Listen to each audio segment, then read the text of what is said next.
Hey guys, today we're going to read The Very Noisy Night by Diana Hendry and Jane Chapman. So based on the title and this picture, what do you guys think this book will be about? I think it's probably about this mouse, and he looks a little frightened in that picture, so maybe something scary happening at nighttime that's keeping him awake. Let's read and find out.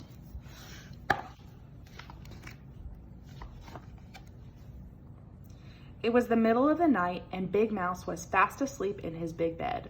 Little Mouse was wide awake in his little bed. Big Mouse, cried Little Mouse. I can hear something rushing around the house, huffing and puffing. Big Mouse opened one eye and one ear. It's only the wind, he said. Can I come into your bed? Asked Little Mouse. No, said Big Mouse, there isn't room. And he turned over and went back to sleep.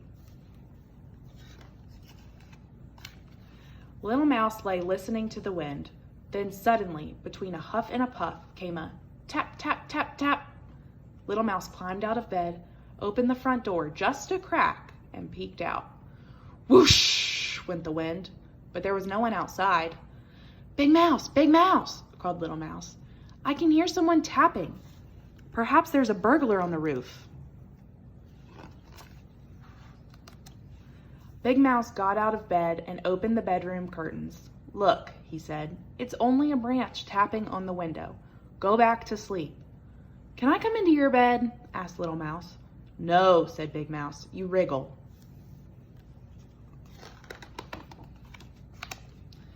Little Mouse lay in his own bed and listened to the wind huffing and puffing and the branch tapping and someone calling, hoo, hoo, hoo, hoo. Little Mouse climbed out of bed again. This time he looked under it. Then he looked in the closet, and feeling very frightened, he cried, Big Mouse, I think there's a ghost in the house, and it's looking for me. It keeps calling, hoo, hoo, hoo, hoo. Big Mouse sighed, sat up, and listened. It's only an owl, he said. It's awake, like you. Can I come into your bed? Asked Little Mouse. No, said Big Mouse, your paws are always cold. And Big Mouse pulled the blanket over his head and went back to sleep. Little Mouse got back into his own bed, and he lay and listened to the wind huffing and puffing, the branch tapping, and the owl hooting. But shh, what was that? Big Mouse, he called. I can hear a drip. It's dripping. I think it's raining inside. Drip, drip, drip, drip. And Little Mouse jumped out of bed and fetched his red umbrella. Big Mouse got out of bed too. He opened the front door. Be quiet, wind, he said. Be quiet, branch. Be quiet, owl. But they didn't listen. Then Big Mouse went into the kitchen, turned off the dripping tap, and put away the umbrella. Can I come into your bed? Asked Little Mouse. No, you're nice and snug in your own bed, said Big Mouse, taking him back to the bedroom.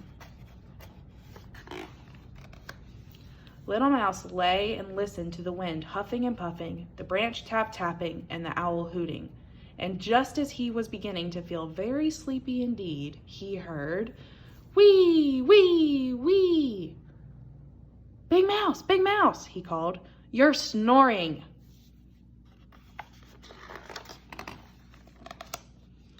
Wearily, Big Mouse got up. He put his earmuffs on Little Mouse ears. He put a paperclip on his own nose, and he went back to bed.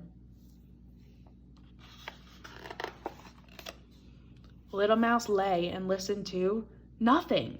It was very, very, very quiet. He couldn't hear the wind huffing, or the branch tapping, or the owl hooting, or Big Mouse snoring. It was so quiet that Little Mouse felt he was all alone in the world. He took off the earmuffs. He got out of bed and pulled the paperclip off Big Mouse's nose. Big Mouse, he cried. I'm lonely.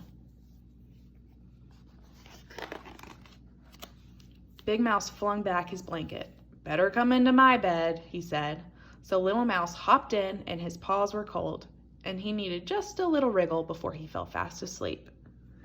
Big Mouse lay and listened to the wind huffing and puffing, and the branch tapping, and the owl hooting, and Little Mouse snuffling, and very soon he heard the birds waking up.